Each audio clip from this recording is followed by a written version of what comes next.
Good morning बच्चों। आज का जो टॉपिक है रिजल्ट ऑन पैरेलल लाइन। तो पैरेलल लाइंस क्या होती हैं? If two lines lie the same plane and do not intersect when produced on either side then such lines are said to be the parallel to each other.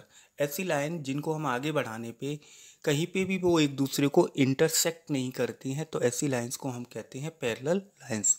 Transversal क्या होता है? ये straight line which cuts two और more straight lines. एक transversal line जो दो या दो से अधिक स्ट्रेट लाइन को कट करती हुई अलग अलग पॉइंटों पे कट करती है, तो ऐसी लाइन को हम क्या कहते हैं? ट्रांसवर्सल, है ना।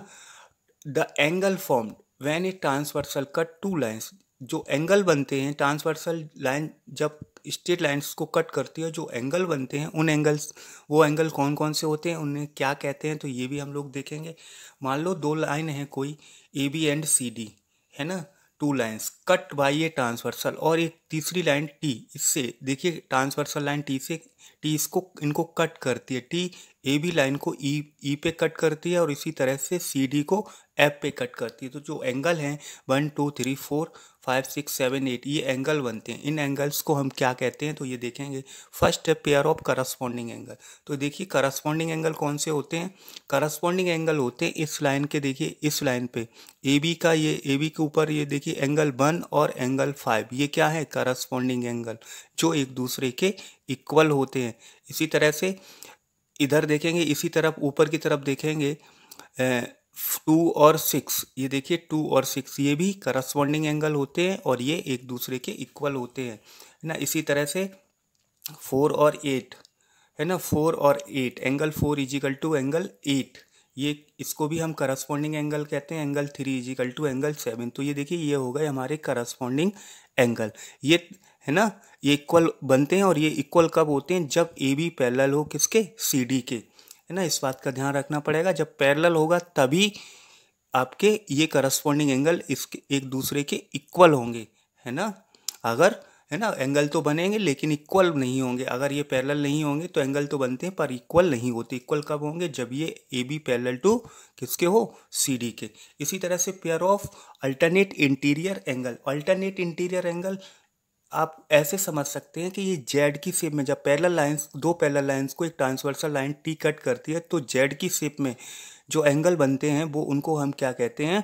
Alternate interior angle. जैसे एंगल 3 और एंगल, देखिए ये देखिए जेड की शेप में एंगल 3 इजिकल टू एंगल 5।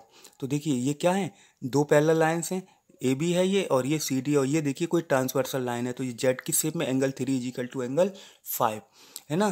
तो ये अल्टरनेट इंटीरियर एंगल कहते हैं। इसी तरह से अगर हम इस तरफ से जेड बनाएंगे, ये देखिए, तो एंगल 4 और एंगल आपका 6 आ जाएगा, है ना। ये देखिए एंगल, ये एंगल 4 इजिकल टू एंगल 6, ये इस तरह के एंगल होते हैं। इनको हम क्या कहते हैं? Alternate interior angle.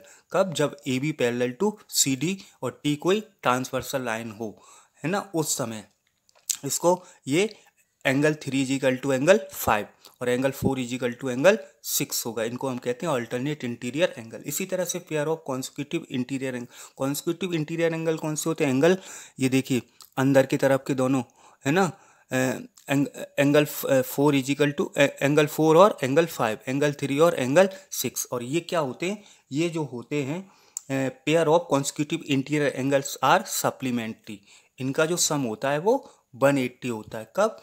जब ये क्या हो? पैरेलल हो। ओके, तो इस तरह से हम ये देखिए ट्रांसवर्सल लाइन से जो रिजल्ट है, यानी कि टू लाइंस, जब दो लाइनों को जब कोई ट्रांसवर्सल लाइन कट करती है, तो इससे आगे देखेंगे थ्योरम फर्स्ट। अब देखिए थ्योरम फर्स्ट हमारी क्या है? थ्योरम फर्स्ट है, if a transversal intersect two parallel line then alternate angles of each pair of interior angles are equal. तो देखिए इसमें ये थ्योरम है, इसको हम लोग देखेंगे। इसमें गिवन क्या है हमारा? गिवन है A B parallel to C D, कह रखा है transversal intersect two parallel line, यानी कि ए बी, जो ए बी है ये, है ना, वो सी, ए बी और सी डी क्या है? पैरेलल है, और टी कोई क्या है? ट्रांसवर्सल लाइन है। ए बी जो है वो ए बी एट ई जो कट करता है, ए बी को जो ट्रांसवर्सल टी कहाँ पे कट करती है? ई पॉइंट पे। इसी तरह सी डी को एफ पे, है ना। और जो हमें प्रूव करना है, प्रूव ये करना है कि एंगल 3 इजिकल टू एंगल 5 और एंगल 4 इजिकल टू एंगल 6, है ना। ये then alternate angles of each pair of interior angle are equal, यानी इंटीरियर एंगल हमारे इक्वल होते हैं। तो ये हमें प्रूव करना, तो कैसे होते हैं ये देखेंगे हम लोग। तो हम लोगों ने प्रॉपर्टी पढ़ रखी थी वर्टिकली अपोजिट एंगल। तो देखिए एंगल 1 इजिकल टू क्या होता है, एंगल 3 के होता है, किस प्रॉपर्टी से, वर्टिकल अपोजिट एंगल, है ना। और इसी तरह से हम लोगों ने अभी ऊपर देखा था एंगल 1 इजिकल टू एंगल 5 की इक्वल होता है, किससे, करस्पॉन्डिंग एंगल। तो अब हम देखेंगे, अब हम लोग लिख सकते हैं 1 के प्लेस पे, 1, ये देखिए इसमें 1 के प्लेस पे क्या लिख सकते हैं, यहाँ पे 1 के प्लेस पे यहाँ पे लिख दिया 5। तो देखिए एंगल 3 इजिकल टू एंगल 5, तो एंगल 3 और एंगल 5 क्या हो गए, ये हो गए हमारे अल्टरनेट इंटीरियर एंगल। इसी तरह से ये वाला हम प्रूव करेंगे एंगल 4 इजिकल टू एंगल 6। तो देखिए 4 हमारा कहाँ है, ये है, और 6 इसको देखेंगे। तो सबसे पहले देखेंगे अगेन एंगल 4 किसके इक्वल होगा, एंगल 4 हमारे इधर हम देखेंगे तो एंगल 4 हमारा 2 के इक्वल होगा, किस प्रॉपर्टी से, वर्टिकली अपोजिट एंगल, है ना। अब हमें इधर आना है, तो देखिए करस्पॉन्डिंग एंगल 2 और 6 में देखिए रिलेशन बिठाएंगे। तो देखिए 2 और 6 क्या है, हमारे करस्पॉन्डिंग एंगल है कि नहीं। तो एंगल 2 इजिकल टू एंगल 6, तो ये हमारा किससे हो गया, करस्पॉन्डिंग एंगल से। तो 2 की वैल्यू कितनी आ गई 6, तो 2 के प्लेस पे क्या लिख देंगे 6। तो इसी तरह से एंगल 4 इजिकल टू एंगल 6 के इक्वल हो जाएगा, 4 इजिकल टू एंगल 6 के इक्वल हो गया। तो इसको हम क्या कहें, तो देखिए ये हमारे कौन से हो गए, ये हो गए अल्टरनेट इंटीरियर एंगल, है ना। अब थ्योरम हमारी है सेकंड, थ्योरम सेकंड है, if a transversal intersect two parallel lines, कोई ट्रांसवर्सल है जो दो पैरेलल लाइंस ए बी और सी डी को इंटरसेक्ट करती है ना। Each pair of consecutive interior angle are supplementary, तो जो कॉन्सिक्यूटिव इंटीरियर एंगल्स के जो पेयर हैं वो उनके बीच कितने डिग्री का एंगल बनता है, 180 डिग्री का। तो यही हमें प्रूव करना है। तो देखिए अब गिवन में हम लिख देंगे कि A B and C D and C D are parallel lines, यानी ए बी और सी डी कोई पैरेलल लाइंस हैं और ट्रांसवर्सल टी है जो कट करती है ना, ए बी को एट ई पॉइंट पे एंड सी डी को एफ पॉइंट पे। और प्रूफ जो हमें करना है, यानी consecutive interior angles are supplementary, यानी कि angle 3 plus angle 6 is equal to 180 और angle 4 plus angle 5 is equal to 180, ये प्रूव करना है। तो देखिए हम लोग जो पहले पढ़ रखा उन प्रॉपर्टीज का यूज करके ये भी प्रूव करेंगे। तो देखिए प्रूफ लिखा, और ई एफ रे मान लिया, हमने कहा कि ई और एफ, ई एफ हमारी कोई रे है stand on A B, E F ray है जो हमारी किस पे खड़ी है, ए बी को, ए बी पे। तो अब देखिए इससे हम क्या निकाल सकते हैं, ये एंगल और ये एंगल क्या होगा हमारा 180 डिग्री से, हमने पीछे पढ़ रखा था लीनियर पेयर में, angle 3 is equal to angle 4, angle 3 plus angle 4 is equal to 180, किस प्रॉपर्टी से, ये लीनियर पेयर से। अब हम देखेंगे कि अभी हम लोगों ने आगे समझा था कि angle 4 is equal to angle 6, angle 4 is equal to angle 6 हो जाएगा कि नहीं, किससे, अल्टरनेट इंटीरियर एंगल से। तो देखिए यहाँ पे हम लोग लिख देंगे